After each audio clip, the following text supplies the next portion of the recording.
सर्वांना माझा क्रांतिकारी सविनय जय भीम। आज मी आलो डॉक्टर बाबासाहेब आंबेडकरांच्या पदस्पर्शाने पावन झालेल्या त्यांच्या मूळ गावी म्हणजेच अंबावडे या गावी। तुम्हाला मी येथील सर्व काही माहिती देणार आहे।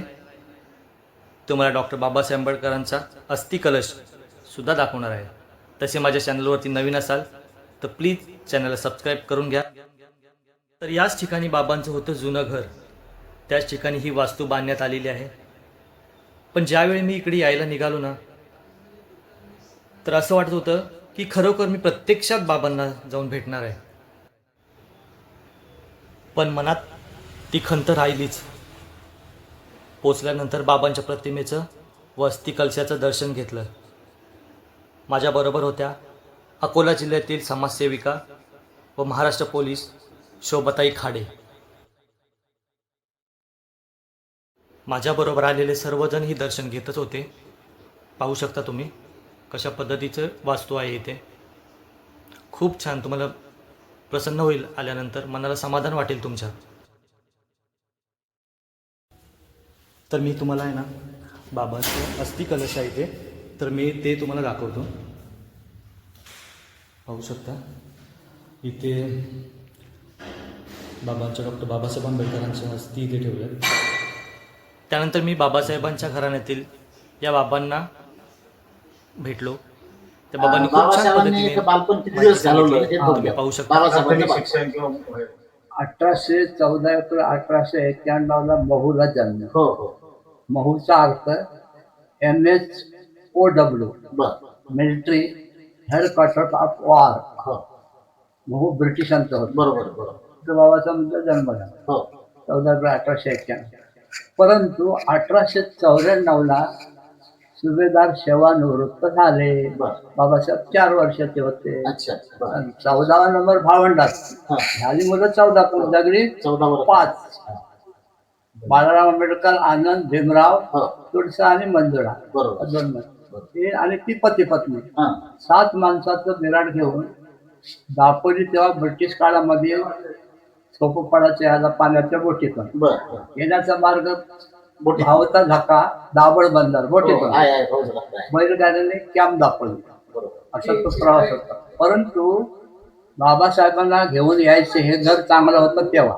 बर पहिली तर 4थी सातारा प्रतापसिंग हायस्कूलला शिकले। हो कारण का 7 माणसाचं कुटुंब 50 रुपयाच्या पेन्शन मध्ये कसं सांभाळायचं। नाही सुभेदार मेजर पदवी मिळाली खरी, बरोबर परंतु 7 माणसाचा उदरनिर्वाह करायचा काय, बरोबर म्हणून 2-4 ठिकाणी अर्ज केलं। सातारावरून एक कॉल आला, बर PW खात्याचे नगर परिषदेचे कामं सुरू आहेत, हा तुम्ही आलात तर तुम्हाला मजुरांचे पगार वाटण्याचं काम देऊ।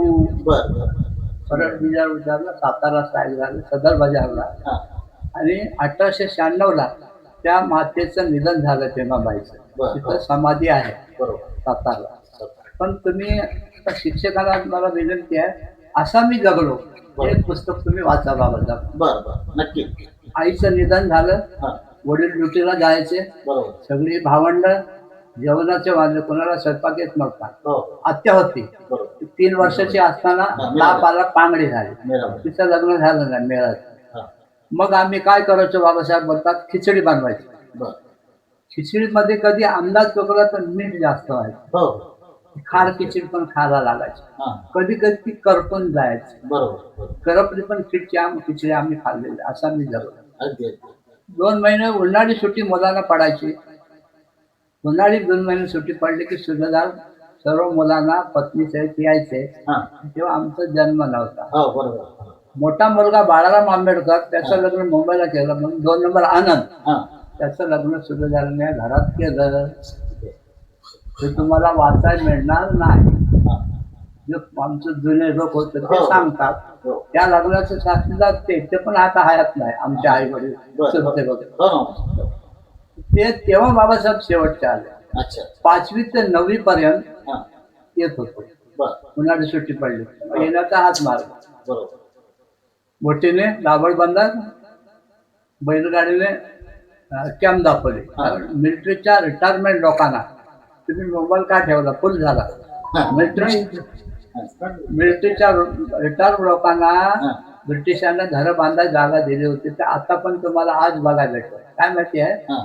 त्या जागेचं नाव तुम्ही एसटीच्या समोर गेलात, पूर्वेला टाकी दिसते, तिथूनच बर ती टाकी आहे, तिच्या जवळ ते घर आहे. पण ते त्रिलोक्य बौद्ध महासंघाने ते विकत घेतलं. TVM. सुभेदारांनी ते घर बर रामचंद्र सकपाळ म्हणून एका मुसलमानाला विकलंय. बर बर त्या मुसलमानाकडून हा त्रिलोक्य बौद्ध महासंघाने ते विकत घेतले आमच्या बाबासाहेबांच्या वडिलांना. हा TVM सेंटर. हा, ते सुशोभित केलंय. बर 4 पाकिया त्याचा आता धाबा टाकलाय आणि ओटा आणि पडवी आणि समोर लाकडाचे गज, हा. असं ते घर आता पण ते आणि हे सारखंच होतं अच्छा दिसायला. बरं. आणि सांभाळून ठेवता, ते सांभाळून ठेवता आलं नाही. हम्म. ह्या घराचं स्मारकात रूपांतर हो 22 एप्रिल 1979 ला झालं.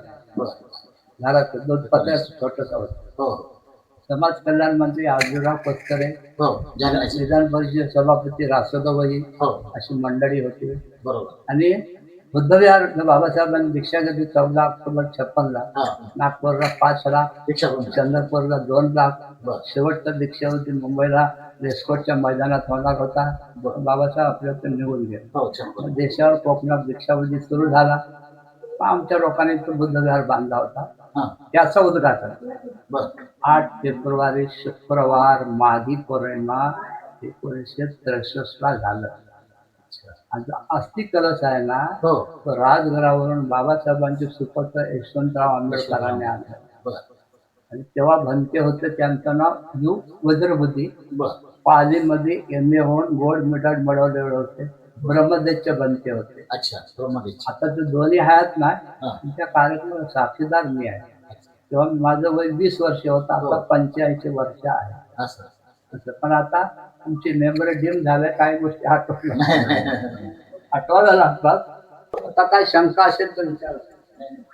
बाबा काय नाही, बाबासाहेबांची बाकी वंशज संकपाळ बाबा या ठिकाणी थोडी तब्येत बरी नसताना सुद्धा वय वर्ष 55 बाबांचं आहे. 85 हा 85 आहे, तरी सुद्धा आम्हाला त्यांनी खूप खूप वेळ दिला, त्याबद्दल धन्यवाद व्यक्त करतो. आणि तथागताच्या चरणी अशी विनंती करतो की बाबांना खूप मोठं दीर्घायुष्य लाभो, त्यांना आरोग्य, त्यानंतर आम्ही निघण्याची तयारी यश, केली. समृद्धी ही सर्व सोबत त्यांची छोटीशी तथागतांनी मुलाखत त्यांना घेतली. बहाल करावी अशी विनंती करतो. त्यांना आणि कसं वाटलं आपलं कोकण, जय जय. तर हे तुम्हाला माझ्या पुढच्या भागात पाहायला मिळेल.